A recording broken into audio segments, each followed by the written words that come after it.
A paz do Senhor, meus irmãos, aqui pastor Ivaldo, uma vez mais para comentarmos a lição da Escola Bíblica Dominical. Nós estamos falando de Joinville, Santa Catarina, Igreja Evangélica Assembleia de Deus, pastoreada pelo digníssimo pastor Sérgio Melfior e também pelo pastor Eliseu Melfior, que é o nosso coordenador geral da nossa Escola Bíblica Dominical.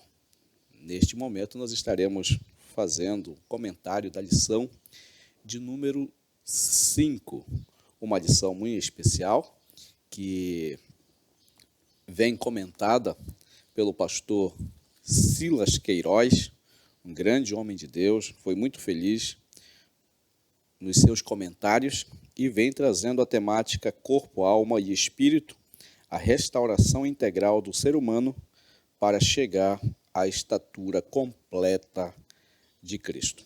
Aproveite para compartilhar essa aula com os seus amigos, principalmente aqueles que são professores na Escola Bíblica Dominical. E também para aqueles que não são professores, mas que têm desejo em conhecer mais sobre a palavra de Deus. Logicamente que o propósito aqui não é exaurir todo o conhecimento, toda a informação acerca dessa temática. Contudo, nós temos a Escola Bíblica Dominical acontecendo todos os domingos a partir das 9 horas, tanto aqui na nossa sede quanto em todas as nossas congregações. Participe, esteja você e a sua família na Escola Bíblica Dominical estudando a palavra de Deus. Muito bem, hoje estaremos, como já disse, estudando a lição de número 5, que traz o tema, a alma, a natureza imaterial do ser humano.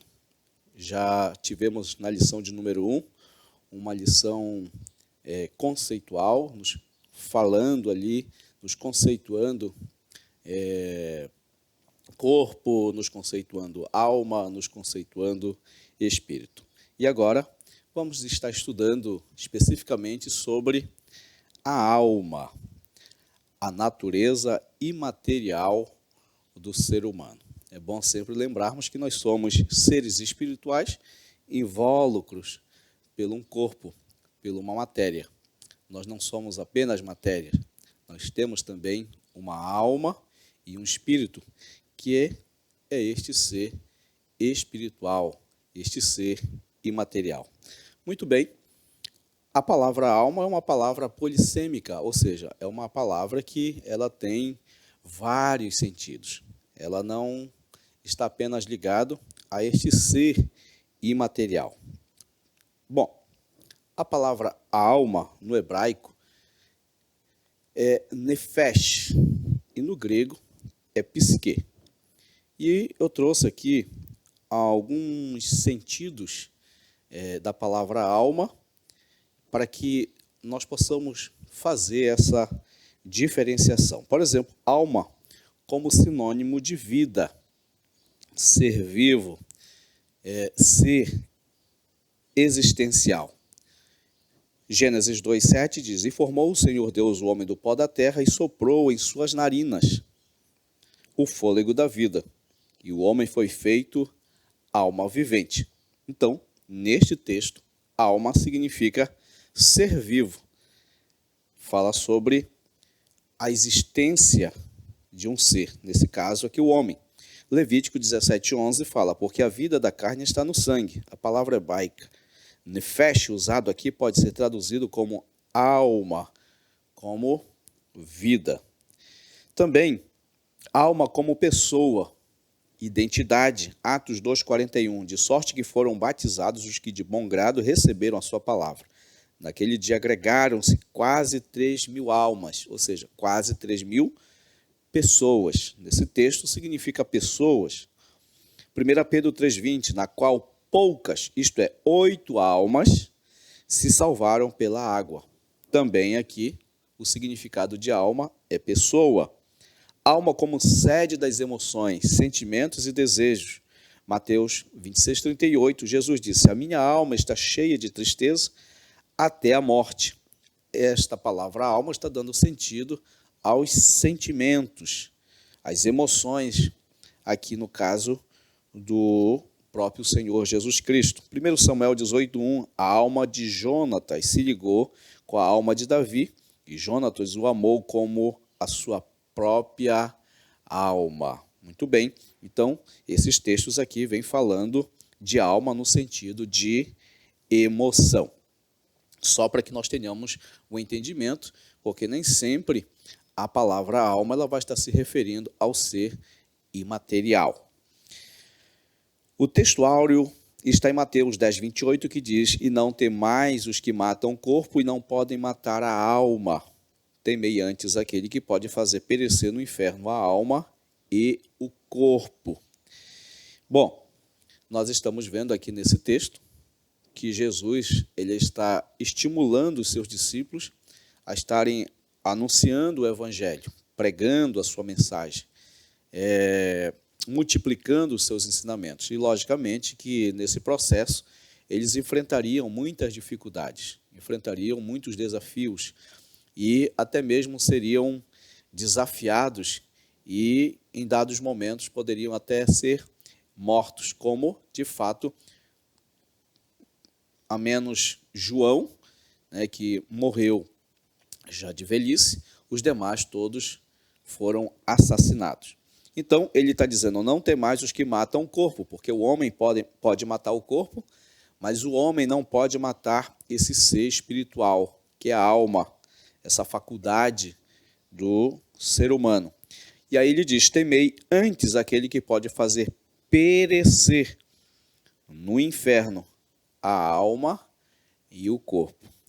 Bom, na verdade, o destino do homem no que tange à eternidade, porque nós somos imortalistas, nós cremos na imortalidade do homem, pereceu o corpo, mas a alma e o espírito, elas seguem um destino para junto de Deus ou para longe de Deus. E é justamente isso que está aqui implícito nesse texto, o verbo apolume, do grego, que significa perder a comunhão ou afastar-se de Deus. Jesus não está falando aqui que Deus tem o desejo de aniquilar esse ser espiritual, a alma do homem, a alma e espírito, e o corpo no inferno. Não, ele está falando aqui de uma morte espiritual, de um afastamento eterno de Deus. E isso é ruim. Isso é pior do que deixar por completo de existir. Perde-se o contato com o Criador. Muito bem, a verdade prática fala: cuidar da alma é uma atitude fundamental para uma vida cristã estável e uma eternidade de alegria e paz. Então, nós precisamos cuidar desta alma, a alma que está no centro do corpo e está no centro entre o corpo, está entre o corpo e entre o espírito. A alma recebe informações do corpo através dos órgãos dos sentidos, o paladar, a visão, a audição, o olfato, enfim. E também recebe informações, mensagens do espírito, onde está a consciência, onde esse espírito ele recebe a comunhão direta de Deus e essa alma ela vai sendo alimentada. Então, cuidar muito bem dessa alma é também ter a condição de poder ter uma vida tranquila, livre de doenças psicossomáticas, que a gente vai falar um pouco mais lá na frente. E também uma eternidade de alegria, ou seja, cuidando bem da alma agora, e espiritualmente falando, poderemos ter na eternidade um descanso com o Senhor nosso Deus. Bom, cuidar das emoções e sentimentos é uma responsabilidade nossa, não só cuidar do físico, mas também cuidar da nossa mente. E Romanos capítulo 12, versículo de número 2, diz: transformai-vos pela renovação do vosso entendimento. E o que é que nos dá esse poder, essa condição para que nós possamos ter nossa mente renovada? O conhecimento, em especial o conhecimento da palavra de Deus. Ela vai renovando a nossa mente, a nossa maneira de pensar e nos libertando de determinados hábitos que são prejudiciais à nossa alma. Muito bem, nesta lição nós teremos 3 objetivos a serem alcançados. O professor precisa alcançar esses objetivos, são objetivos específicos com a sua classe. E o primeiro é fazer os alunos compreenderem que a alma é a sede das emoções, da razão e da vontade. Em segundo lugar, demonstrar aos alunos, com base bíblica, que a alma é uma parte imaterial e imortal do ser humano, capacitando-os a refutar visões materialistas. E, em terceiro lugar, conscientizar os alunos da necessidade de cultivar uma alma saudável por meio da oração, da meditação na palavra de Deus e de hábitos santos. A palavra-chave desta lição é alma, ou seja, vida, ser vivente. Vamos à nossa introdução. Na primeira lição, apresentamos um conceito preliminar da alma, demonstrando o seu lugar na tríplice constituição do homem. Como eu falei, fica entre o corpo e o espírito. Aí está a posição da alma. Vimos que junto do espírito é inseparável dele, a alma compõe a parte imaterial ou espiritual do ser humano, que o torna uma pessoa criado à imagem de Deus. Isso eu já quero deixar muito bem claro, que a alma e espírito são estudados de forma separada, mas são faculdades intercambiáveis. Elas não se separam. Nesta lição, buscaremos nos aprofundar no conceito e distinção da alma, estudando seus atributos e sua importância no relacionamento com Deus e com o próximo. E o primeiro ponto da nossa lição vai falar sobre justamente os atributos da alma. Cada lição é nos apresentado 3 pontos e cada ponto desse 3 subpontos. E o primeiro subponto desta lição é de volta ao Gênesis. Vamos ver como é que essa alma foi formada. A parte material do ser humano é o que mais o diferencia dos animais, como bem evidenciado na criação de Gênesis 2:7. O homem é um ser pessoal, criado à imagem de Deus, com autoconsciência. Ele sabe que sabe. Ele sabe que existe. Ele se diferencia dos animais que existem, que estão vivos, mas não têm essa consciência própria de si mesmo. O animal, ele não se autoexplica, ele não se autoconceitua. O ser humano, ele tem essa capacidade porque é um ser sapiencial. E também dotado de autodeterminação. Através da alma, nós temos aí a volição, nós temos aí o nosso livre-arbítrio, o nosso poder de decisão. O Criador fez-lhe seu representante, dando-lhe poder de governo sobre toda a obra criada. Isso justamente por ser um ser autoconsciente e também um ser dotado de autodeterminação. E ele diz: enchei a terra e sujeitai-a e dominai. Sua capacidade de administração, compreensão e decisão moral é resultado do caráter consciente e autônomo da alma humana.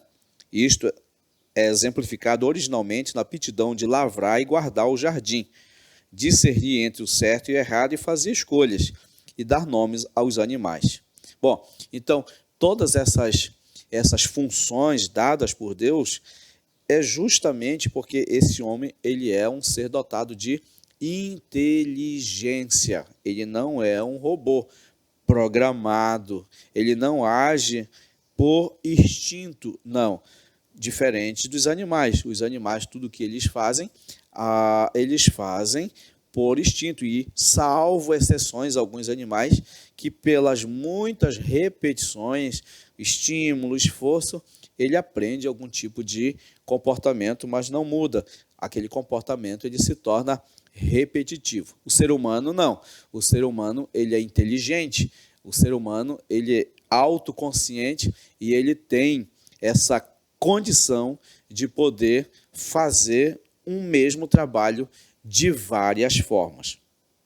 Bom, agora, falando sobre a parte afetiva do homem, é demonstrada na afirmação divina da necessidade de uma companheira e na expressão de satisfação de Adão ao receber Eva, que alguns eruditos consideram ser a primeira composição poética da história humana. O homem também é dotado de afetividade, de emoções, de sentimentos, é capaz de amar, é capaz de cuidar, é capaz de dar proteção.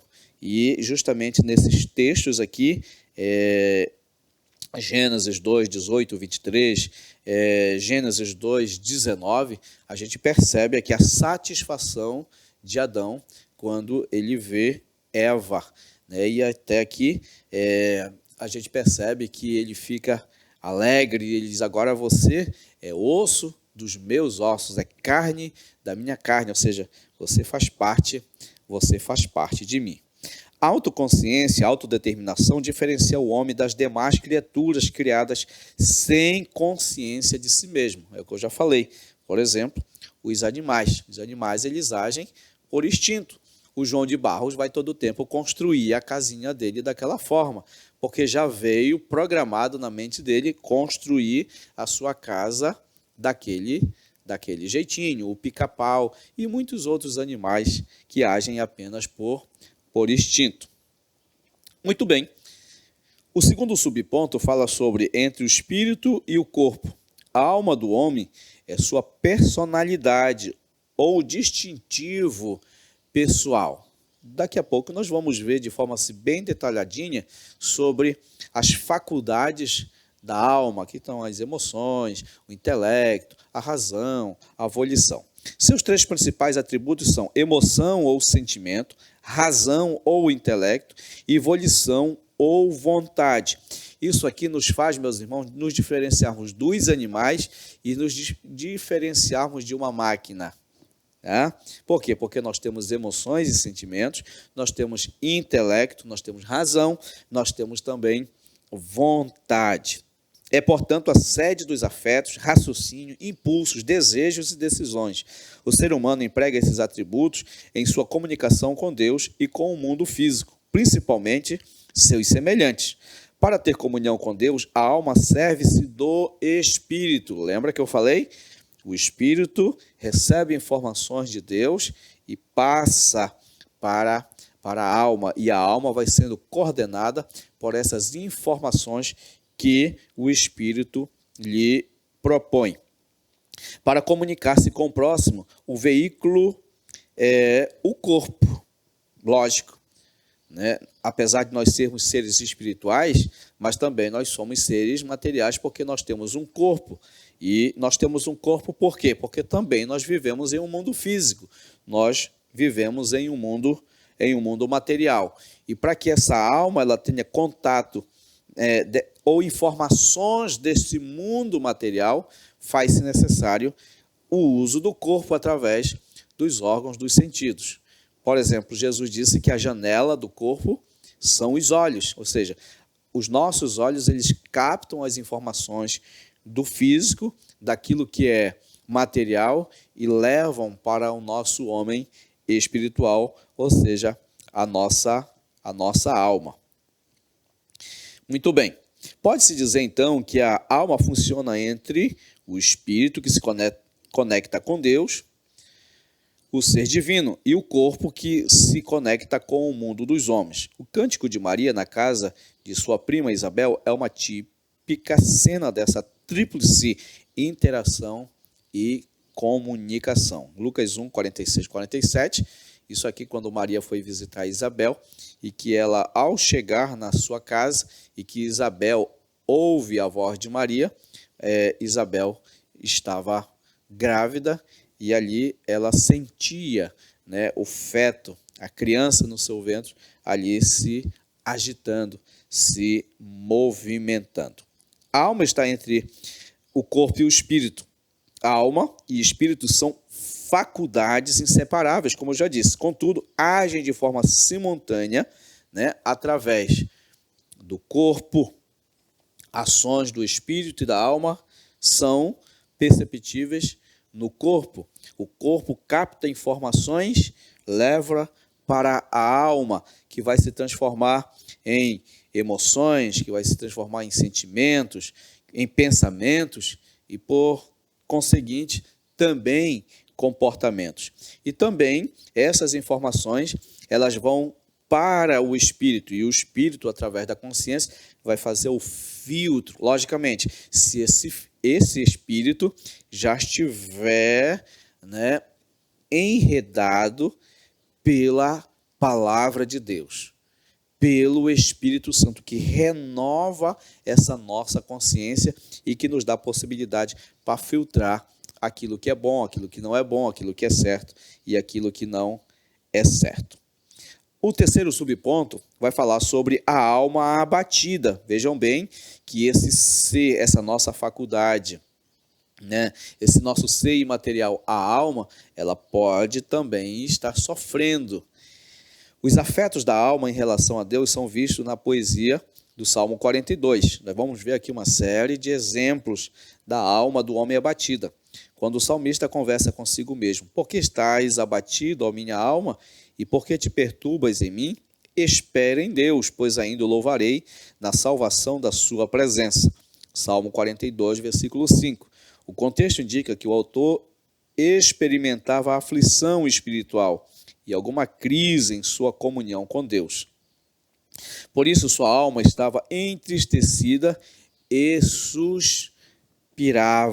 A minha alma tem sede de Deus, do Deus vivo. Quando entrarei e me apresentarei ante a face de Deus?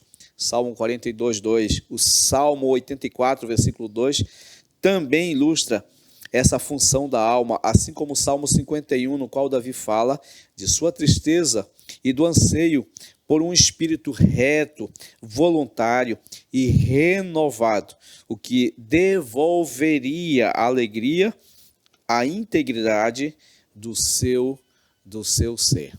Um homem com a sua alma amargurada, um homem com a sua alma abatida, é um homem inteiramente infeliz. E toda essa infelicidade, ela vai estar sendo revelada através do corpo. A Bíblia diz, Salomão diz, que o coração alegre, ele formoseia o rosto.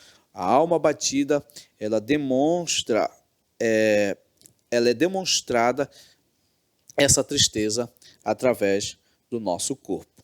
As funções erradas do corpo ou de um espírito não transformados poderão ocasionar sofrimentos à alma do homem. O pecado de Davi o deixou deprimido.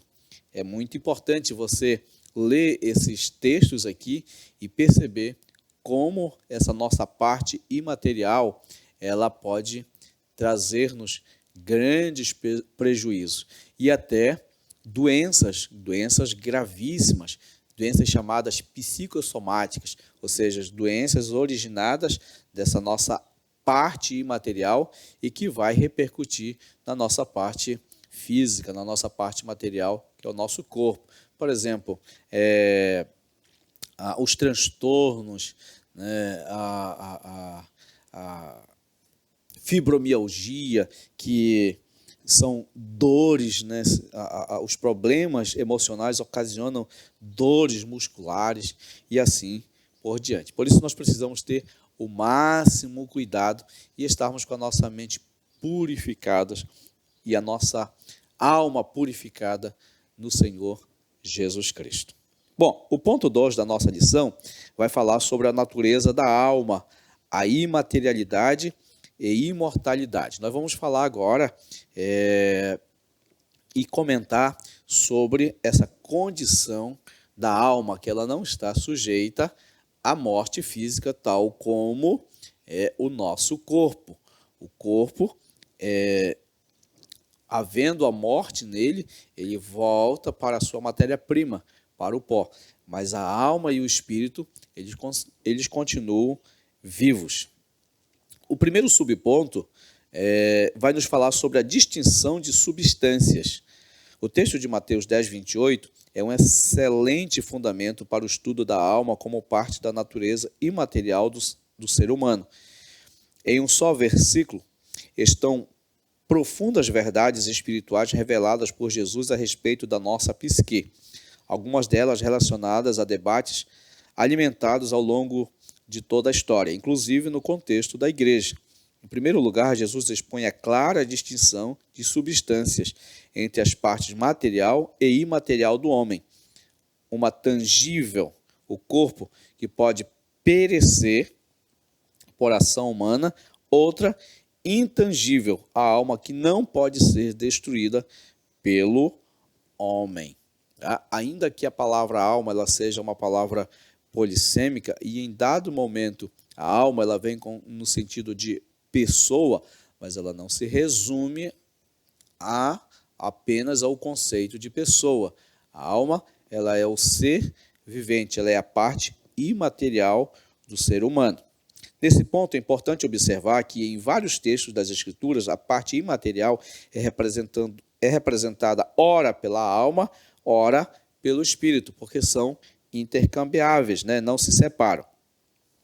E aí nós temos aqui os textos de Eclesiastes 12, 7, Tiago 2, 26 e Apocalipse, capítulo 6, versículo de número 9. Nesses casos, as referências sempre abrangem ambas as substâncias devido à sua inseparabilidade.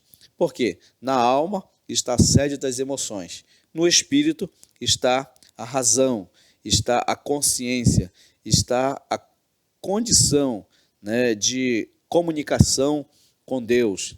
Está também a nossa condição de termos os insights, ou seja, as revelações que são nos propostas à nossa mente pelas vivências que nós já temos na nossa memória. Então, o espírito, ele acoplado à alma, ela nos dá essa possibilidade da vida após a morte. Bom, o verbo perecer é apolume no grego, que significa perder a comunhão com Deus, porque de repente alguém lendo esse texto de Mateus 10, 28, pode achar também que Deus tem interesse em matar a alma. Não, a gente dando uma pesquisadinha a gente vai perceber que o texto ele está trazendo consigo um verbo e que esse verbo perecer no original não está simplesmente significando o aniquilamento da alma, a destruição da alma, mas uma morte espiritual que é um afastamento de Deus. Portanto, a alma ela não morre, junto ao espírito não estão sujeitos a essa mesma morte, diferente do animal. A Bíblia diz que a sua alma está no sangue. Então, pereceu o animal no seu corpo, automaticamente também ele perece por inteiro. Por quê? Porque ele não tem uma personalidade, ele não tem o espírito, eles não têm essas faculdades, como nós temos, que nos faz seres inteligentes, seres dotados de uma personalidade. Não, os animais, ao morrerem, acabou-se. Acabou-se. O segundo subponto fala sobre a imaterialidade e responsabilidade pessoal. Ao tratar do perecimento da alma e do corpo no inferno, Jesus refuta as concepções antropológicas materialistas existentes desde a antiguidade. Em tempos modernos, temos o marxismo, que prega que o homem se resume à matéria, ignorando a existência de uma alma consciente após a morte. Lucas 16, 19 a 31. Essa ideologia ateísta nega a pecaminosidade e a responsabilidade moral do indivíduo. Considera que o mal é estrutural, que a culpa é da sociedade, que as pessoas individualmente são vítimas de estruturas opressoras identificam pecados sociais, mas não individuais. Esse engano desconsidera a necessidade de arrependimento, conversão e salvação pessoal e mantém as almas de seus adeptos no caminho da perdição eterna. Toda a teologia que promete soluções absolutas para os problemas do homem por meio de doutrinas sociais, políticas ou econômicas incorre no mesmo erro. Vejam bem, então nós temos aqui um grande problema, né, por intermédio dessas ideologias, dessas filosofias que vão falar justamente sobre essa imaterialidade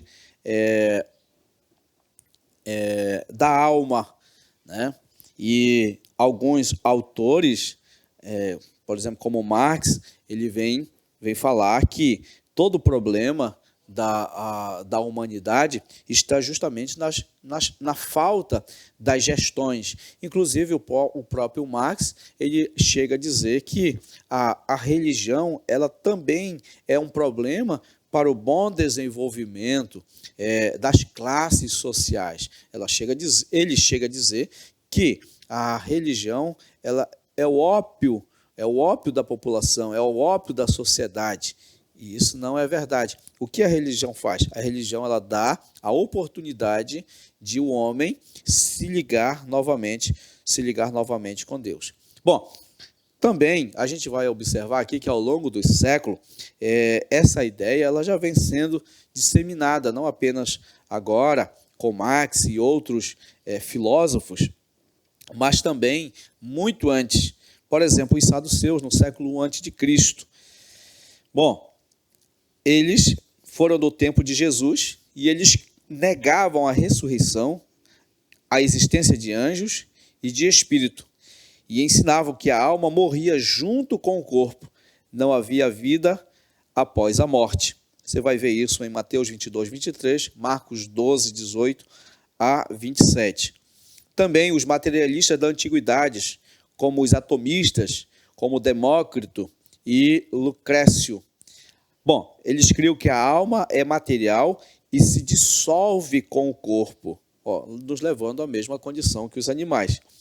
Essa visão negava a continuidade da alma após a morte, influenciando alguns pensadores romanos e renascentistas. E aí, a palavra de Deus ela vem refutar, inclusive Jesus citando aqui a parábola do rico e do Lázaro, Lucas 16, 19 a 31, e que a gente vai ver que o Lázaro, ele morre e vai para o seio de Abraão, e o rico, ele morre, seu corpo é sepultado e ele é levado para o Hades. E ali, nesse texto, você vai perceber um certo diálogo do rico com o pai Abraão. E ali você vai ver todo um produto, toda uma ação de um ser inteligente, ou seja, são as faculdades da alma e do espírito ali inteiramente vivos. Bom, nós não somos mortalistas, né? Nós não somos mortalistas, nós somos imortalistas. Por que nós somos imortalistas? Porque nós cremos justamente na imortalidade da alma do ser humano. Cremos na vida após a morte. Inclusive, nós pregamos, nós anunciamos que haverá uma ressurreição para o corpo. 1 Tessalonicenses 4, 13 em diante, 1 Coríntios capítulo 15, versículo 50 em diante, diz a Bíblia que esse corpo ele vai ressuscitar, né? E ele vai ressuscitar por quê? Porque tem uma alma e um espírito que estão vivos. E mediante a volta do Senhor Jesus Cristo, aqueles que morreram em Cristo, eles vão novamente ter a oportunidade de terem os seus corpos e essa alma e esse espírito se fundirem novamente. E aqueles, diz a Bíblia, que estiverem também vivos, eles serão transformado o corpo, transformado a alma, transformado o espírito, e junto com aqueles que morreram em Cristo, subirão ao encontro do Senhor nos ares. Um outro texto que vai embasar sobre a imortalidade da alma também é Lucas 23, 43. São palavras do Senhor Jesus Cristo ao ladrão da cruz, quando ele diz: hoje estarás comigo no paraíso, né? O malfeitor ali que estava ao lado do Senhor Jesus e o reconhece como filho de Deus. O terceiro subponto fala sobre o materialismo e teologia. A visão materialista da natureza humana vai além das questões políticas e ideológicas. Afeta também a teologia, principalmente quanto à missão da igreja, a ortopraxia, isto é, a prática correta. No campo católico, inspira a teologia da libertação. No protestantismo, a teologia da missão integral. Ambas se alimentam de concepções socioeconômicas e políticas comuns ao marxismo, que, por sua vez, tem como fundamento o ideário materialista e crítico que busca tirar Deus do cenário humano e instigar as lutas de classes. Toda negação da condição pecaminosa do homem é, no mínimo, um ateísmo prático, independentemente do viés que assuma.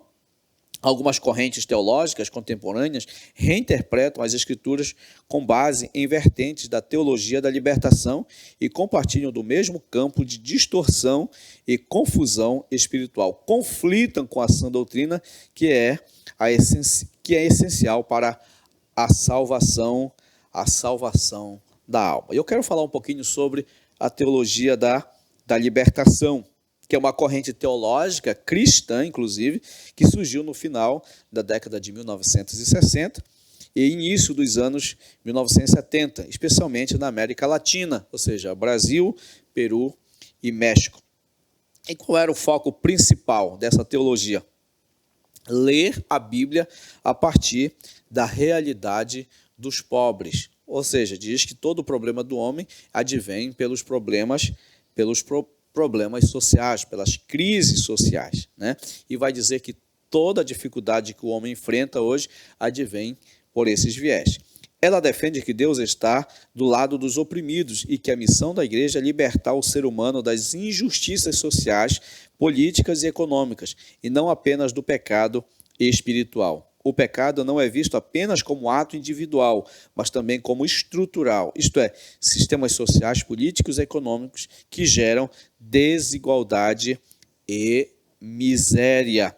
Sistemas econômicos injustos, exploração do trabalho, corrupção, racismo e discriminação. Mas isso não é verdade.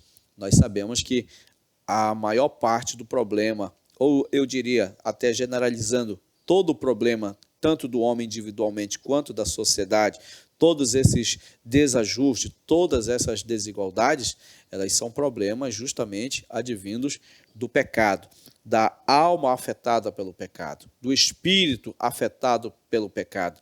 E, uma vez a alma e o espírito afetados pelo pecado, as práticas dos homens também serão afetadas, serão práticas ruins, práticas más, serão maus administradores e por aí em diante. Então, não é apenas uma questão estrutural, não é simplesmente uma questão de gestão.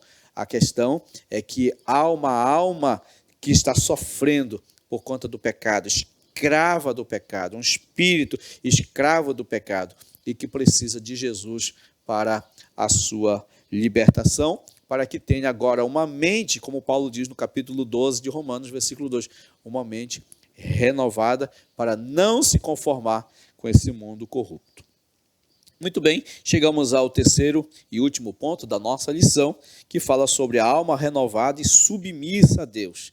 E o primeiro subponto fala sobre a edificação e saúde. A estabilidade de nossa vida cristã e nosso destino eterno dependem de como cuidamos da nossa alma. Lucas 12, 13, 21. Aqui vai falar sobre o rico avarento. E aqui o rico, ele está justamente falando consigo mesmo, porque ele olha para os seus bens materiais e ele acha que isso é tudo. Acha que isso é tudo. Eu tenho em celeiro muitos bens, agora eu posso folgar, eu posso dormir, eu posso sossegar, porque eu tenho muitos bens. Mas naquela mesma noite, aqui segundo a parábola, ele ouviu uma voz: louco, se essa noite te pedirem a tua alma, a tua vida, o que tu tens preparado, para quem será? Porque a nossa parte espiritual, ela não está sujeita aos bens materiais. Nós vamos para a eternidade e tudo que é material fica. Tudo que é material fica. Tudo que é material só tem o seu aproveitamento enquanto nós estamos aqui ainda invólucros nesse corpo. Depois que esse corpo volta à sua matéria-prima, então a nossa alma e o nosso espírito, eles precisam agora estarem indo diante de Deus para prestar conta dos seus atos. Por isso, a oração é um meio eficaz para nos livrar da ansiedade, um transtorno de dimensão global. Deus nos dá sua paz e protege nossas emoções e pensamentos e nos guia no caminho de sua verdade. Nossa parte é alimentar nossa mente apenas com o que edifica. O que falamos, o que ouvimos, o que lemos, o que vemos, nossos hábitos diários determinam a saúde da nossa alma. E isso é importante. Temos cuidado, muito cuidado, com o que vem tirando a nossa atenção. Nós estamos vivendo um tempo de muitas distrações. E aí agora em foco as redes sociais, né? Passa-se muito tempo diante de um celular, passa-se muito tempo diante de uma tela, ou jogando, ou vendo mensagens, ou vendo vídeos, etc. E isso acaba sendo muitas vezes um prejuízo para a alma do homem. Muito bem, o homem precisa cuidar da sua alma, guardando da contaminação do pecado. O pecado ele vem justamente para manchar não só o corpo, não só as práticas, mas também esse ser espiritual dotada de alma e espírito. Para isso, meus irmãos, nós temos aqui no Salmo 34, versículo 13 a 14, guarda a tua língua do mal e os teus lábios de falar e engano. Aparta-te do mal e faz o bem. Busca a paz e segue. E segue. Isso aqui é uma receita para que nós possamos ter a nossa mente, a nossa alma sadia. 1 Pedro 1,22 fala, o amor cobrirá a multidão de pecados, purificando as vossas almas na obediência à verdade. Filipenses 4, 7, alegrai-vos no Senhor, e outra vez vos digo, alegrai-vos. O Deus de paz guardará os vossos corações e os vossos pensamentos em Cristo Jesus. A alma adoece com o pecado e se fortalece na obediência e pureza de coração. Está aqui, pelo menos, umas 3 receitas pela palavra de Deus para que nós tenhamos a nossa mente inteiramente saudável. O segundo subponto vai falar sobre a purificação e renovação. Ainda quanto aos cuidados da alma, a Bíblia nos adverte dos maus pensamentos, dos desejos impuros e perversos, e das intenções e inclinações malignas. Devemos purificar e renovar nossa alma, para que sejamos transformados e experimentados para a boa, agradável e perfeita vontade de Deus, conforme Romanos 12:2, vivendo em santidade e temor. O que é viver em santidade? É procurar se separar daquilo que é mal, daquilo que é ruim, daquilo que pode me prejudicar. Fazendo isso, logicamente que nós alcançaremos uma mente renovada.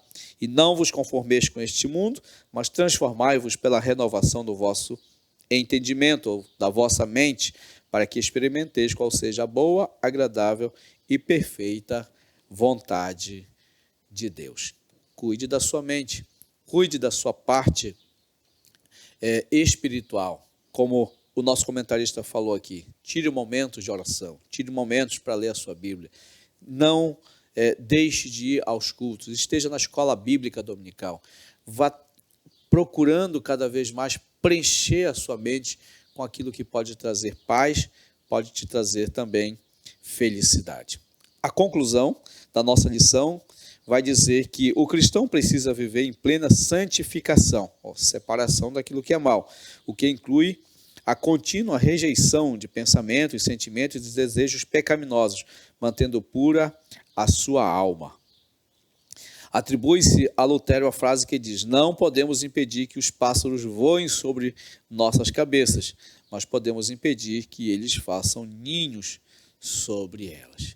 De repente você cresceu, se desenvolveu aí num contexto, né, de muita pecaminosidade, acabou absorvendo muita maldade, muitos pensamentos maus, muitas atitudes más.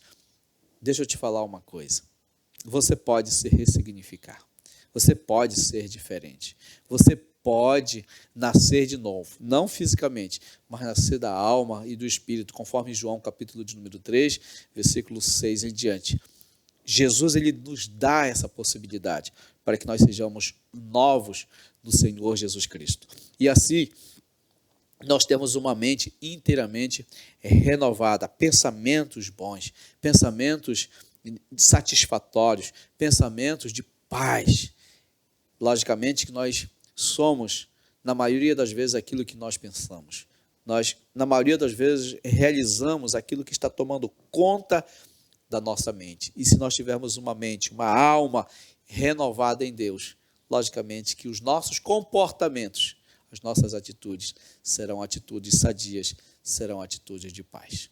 Aqui concluímos mais uma lição, mais um comentário, um sucinto comentário, né, da lição de número 5, que falou sobre a alma. Esteja na escola dominical, e na escola dominical, logicamente, você terá a oportunidade também de questionar e perguntar ao seu professor mais detalhes sobre este assunto. Deus abençoe a sua vida, em nome de Jesus.